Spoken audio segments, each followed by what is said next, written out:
అందరికీ నమస్కారం. IYR talks మొదలుపెట్టి ఎఫెక్టివ్గా పోస్టింగ్స్ మొదలుపెట్టి ఒక సంవత్సర కాలం అయింది. ఈ సంవత్సర కాలంలో సబ్స్క్రైబర్స్ బేసు 3,000 నుంచి 33,000 దాకా పెరిగింది. ఐవైఆర్ టాక్స్ను ఆదరిస్తున్న మీ అందరికీ నా ధన్యవాదాలు. భవిష్యత్తులో కూడా ఇదే రకంగా ఐవైఆర్ టాక్స్ని మీరు ఆదరిస్తారని ఆశిస్తూ ఉన్నాను. Thank you. నమస్కారం కృష్ణారావు గారు. ఐవైఆర్ టాక్స్కి పునఃస్వాగతం. ఈ మధ్య ఈ హైడ్రా మీద హైకోర్టు చేసిన వ్యాఖ్యలు చాలా సీరియస్గా తీసుకోవాల్సిన అవసరం అయింది.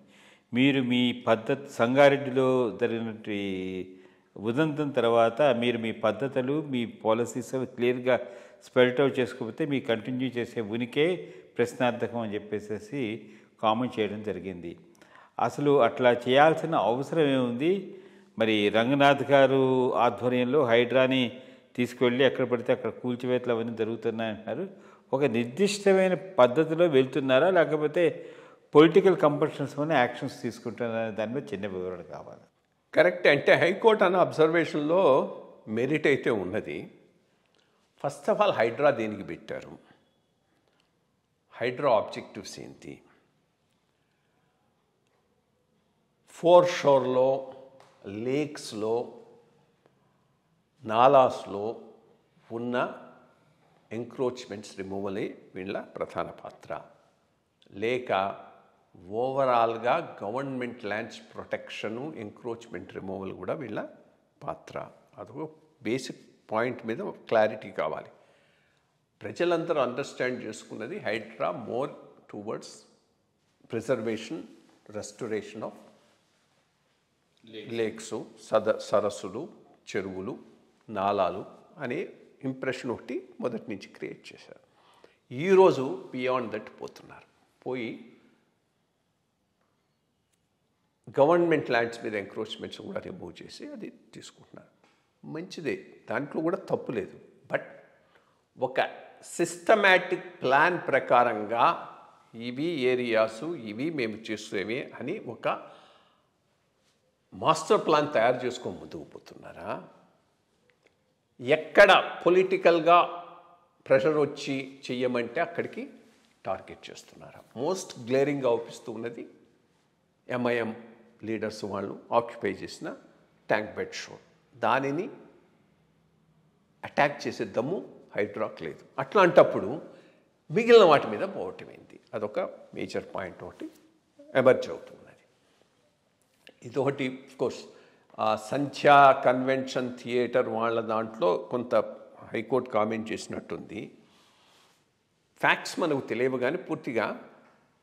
బట్ ఇటువంటి పెద్దవాళ్ళ దీనికి పోయినప్పుడు హైడ్రా వర్క్ చేస్తుందంటే కొంతవరకు అభినందించాలి. ఎందుకంటే వాళ్ళు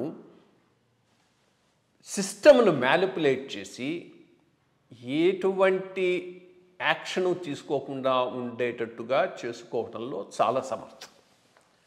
ఇక్కడి నుంచి అక్కడికి పోతారు, అక్కడి నుంచి ఇక్కడికి పోతారు, అక్కడికి కోర్టుకు పోయి ఒక ఆర్డర్ తెస్తారు, దాని మీద ఇంకో ఆర్డర్ తెస్తారు. అటువంటి వాడిని కొట్టడానికి రెడీ అయినారంటే మాత్రం హైడ్రా రియల్గా వర్క్ చేస్తున్నట్టే. మరి కోర్టులో మరి ఏమి ఆర్డర్ ఇచ్చిందో, దానిని ఎంతవరకు ఒబే కావాల్సి వచ్చిందో, దానిని చేసే టైంలో ఏ రకంగా బిహేవ్ చేశారనే ఫ్యాక్ట్స్ లేనిది మనం మాట్లాడలేము. బట్ ఐ థింక్ అటువంటి మేజర్ బిగ్ షార్క్స్ మీద మాత్రం హైడ్రా పోతూ ఉందంటే నేను మాత్రం తప్పకుండా దాన్ని అభినందిస్తాను. ఇన్ఫ్యాక్ట్ మొన్న మనం ఇక్కడ ఐవైఆర్ టాక్స్లో చేసిన దాంట్లోనే అప్పటి చీఫ్ సెక్రటరీ మాధవరావు గారు ఒక పెద్ద ఇన్సిడెంట్ చెప్పాడు.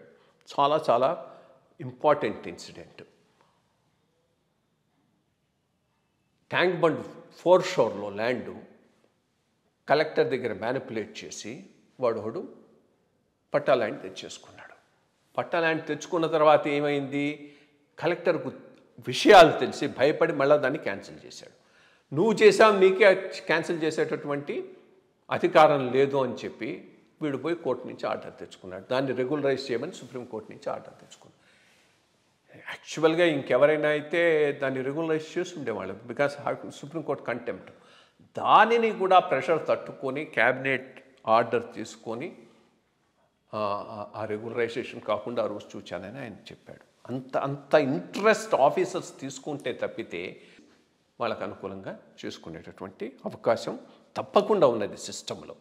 ఇన్ఫ్యాక్ట్ నేను వైజాగ్కు సంబంధించిన భూమిలో ఒక ఆర్డర్ వేస్తే ఆర్టీఐలో పెట్టి నేను గవర్నమెంట్తో ఏమేమి కరస్పాండెన్స్ చేశాను అనేదాన్ని ఆర్టీఐ యాక్ట్లో తీసుకొని అది కోర్టుకు ప్రెజెంట్ చేసి ఈయన మా మీద ఆల్రెడీ ప్రిజుడిస్ అయి ఉన్నాడు కాబట్టి ఈయన దగ్గర దీని మీద యాక్షన్ తీసుకోవడానికి వీలు లేదని వాడు కోర్టు ఆర్డర్ తెచ్చుకొని నా నుంచి అది తీసేశాడు. బికాస్ నేను గట్టిగా పోతూ ఉన్నాను. Vizag prime plant 3-4 acres of land వైజాగ్లో.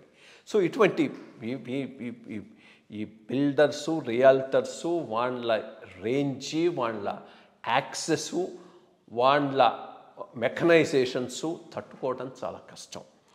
తట్టుకొని చేస్తున్నాడనంటే నేను మాత్రం హైడ్రా చీఫ్ను అప్రిషియేట్ చేస్తాను. But even there how much is motivated by this, how much is politically driven అనే దాని మీదని ఆయన చేస్తుంది సక్సెస్ఫుల్లా ఇంపార్షల్ అనేది ఆధారపడి ఉంటుంది. ఇది లేనప్పుడు మాత్రం తప్పకుండా ఆ ఇన్స్టిట్యూషన్ ప్రతిష్ట దెబ్బతినే అవకాశం ఉన్నది. చూడాలి, let us see as it goes. But ప్రస్తుతానికైతే హైకోర్టు కాస్త దీని మీద సీరియస్గా కామెంట్ చేసినట్టుంది. Maybe they will have to redefine their role. But basically ఒక మాస్టర్ ప్లాన్ పెట్టుకొని ఇది ఇక్కడ ఇట్టా చేస్తున్నాను, దీని ప్రకారం పోతున్నానని ప్రజలకు కన్విన్స్ చేసుకోగలిగితే మాత్రం అది చాలా యూజ్ఫుల్ ఇన్స్టిట్యూషన్ అయ్యేటటువంటి అవకాశం ఉన్నది. నమస్కారం అండి, మంచి మాటలు చెప్పారు.